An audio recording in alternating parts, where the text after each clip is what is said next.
And do you think that most like CEOs and C-level managers, do they lack this ability to define the box differently, or they just don't have the structures and the way and maybe, like the methods in order to do so? So my experience with working with C-level is that it's not a question of capability or intelligence or even incompetence to some level, but it's rather the biases that come with their position and success. So what I usually tell, and I learned that or read it from late David Casey, is competent employees can make even the shittiest of strategies work. So if your employees want to make something work, they will make it work, even if your description wasn't perfect, if your organization isn't perfect, if your structures aren't perfect. So what happens is that after a decade or 2 decades or more of success, the C-level or executive, they start to believe that it was their decisions, their expertise that led to all the success. Yeah. They slowly start forgetting because they're starting to get more and more disconnected unless they have a very, very strong peer relationship and are constantly inviting this type of feedback. They lose this connection. And that is where, for example, people like you and me, Eddie, come into role, because when we come as outsider experts, it's easy to see and point a finger. Listen, you know you need to do A, B, and C. You just told me that you need to do A, B, and C, but you're doing D, E, and F. Why? Yeah. And we start the conversation from there. So it's usually what I like to say, holding a mirror and saying what you told me isn't what's reflected in reality. So let's start the conversation. Why is that so? Yeah, but it's really interesting that you defined it as like they're so sure of themselves because they had so many successes to the point that they were where they got to, that sometimes even like putting a question mark is hard for them. So it's like defining themselves within the organization first. Like, this is what we've done. We've been successful with that. And maybe it's not due to our talents, it's too hard work with people that we work with, or so many collaborations created that. But more than that, I could be more than what I describe myself to be right now. I could do things a bit different. I could take maybe more risk. I could learn new things that I don't know currently. And I could think more than this revenue, like this quarter revenue, the next quarter revenue. I can think even further that. So it's like redefining actually, how do you see yourself as a leader within the organization? Do you agree on that one? Does it make sense? It makes absolute sense. So once the conversation gets started, then it's definitely for every individual. So I like to say everybody in an organization should have the right to innovate, but should not be forced to innovate, because there are often conversations to innovation that are echoing the conversations around quality.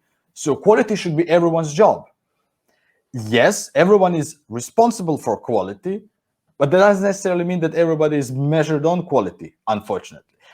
When it comes to innovation, some people are trying to say the same. Well, innovation is everybody's job. Yes, sure, but I would go in the direction that everybody should have the right to propose ideas and ask, can I work on this idea? But I wouldn't go to say to force everybody to do that.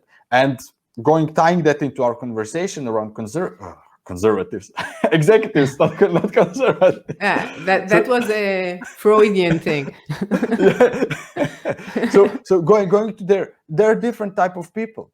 Some do prefer a little bit of rigidity, and people will say, well, we need to break them, we need to show them creativity and frolicking and running in the field. I'm like, why? Let's play to people's strength. We can help them see differently, but I don't think that my job is to change you fundamentally as a person. What I always see as my job is to help you to become better executive, better specifically in innovation, because that's what you and I specialize in. So that is where I see it. But I don't try to force them to become something that maybe they don't want to be.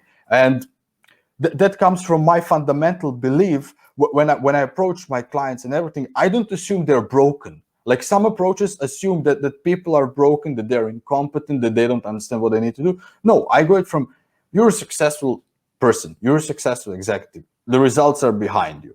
but now this might not be working as well as it was before, or you want to do something a little bit better.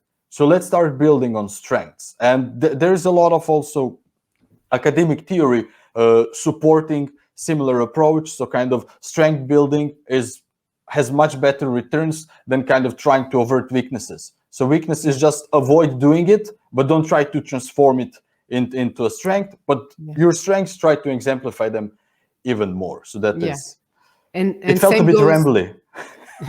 Yeah. And I think the same goes to your employees. So some of your employees are really built for innovation. So they're curious, they want to know more, they want to do more, and they want to try new things. And some of them are not. And that's just fine, because the ones who are not innovative are the ones who are doing exactly what's needed. They're very like built for processes. The current processes is supported by them, and they're doing their work really, really well, but they're not good innovators. You just need to find the right processes and people and structure, to take these talented, curious, innovative people and give them the framework to work. And you need to find them, of course. Is the same way you find this in yourself. You need to find the right people in your organization in order to make it work, which is sometimes challenging, but they need to do it. But they know their people, I guess. So maybe it's not that hard. Well, that's probably what you said. Less is probably a big assumption. They don't Especially know. The bigger the organization, the less likely is that you really know what your people are able of doing. So, for example, one financial institution that I work with, it's Norwegian companies. Big Norwegian companies aren't big in a global sense. When you say like big company in Spain, it might be 100,000 employees, but big company in Norway is like around 20,000 employees. So much lesser scale. But also,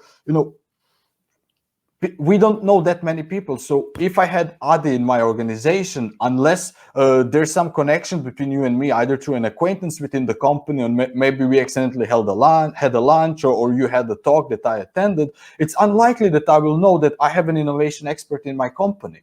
So what companies know is what's limited to their people. Companies are dead. Organizations are dead. It is what people in organizations know. And if people in organization don't know about each other's skill and competence, we cannot say that organization as a whole is competent in something. And that is a big challenge. And I usually see companies approach it one way, which I don't think works that well, or works well for just a specific case. And that is they decide, okay, we want to innovate. There's a big change. A competitor is moving in. We need to respond. And then they go really aggressive. Let's hire an external HR agency. They will help us find internal talent. They will also help us find external talent. We are going to, use the whole HR process in order to set up an innovation team, and then give them 200 million or 20 million, whatever, and they need to counter this. But everything that you said before, I think, is a better approach, which I would summarize as companies need to continuously create space for innovation. And when I say space for innovation, I'm not just talking about physical space, which is usually the least important thing and the most visible thing, like Post-it notes, colored walls. Nobody cares about it. But creating space in the sense of incentives, like why should I innovate? Why should I break my back to create a new revenue stream for organization to get a tap on my back? So incentives can be anything from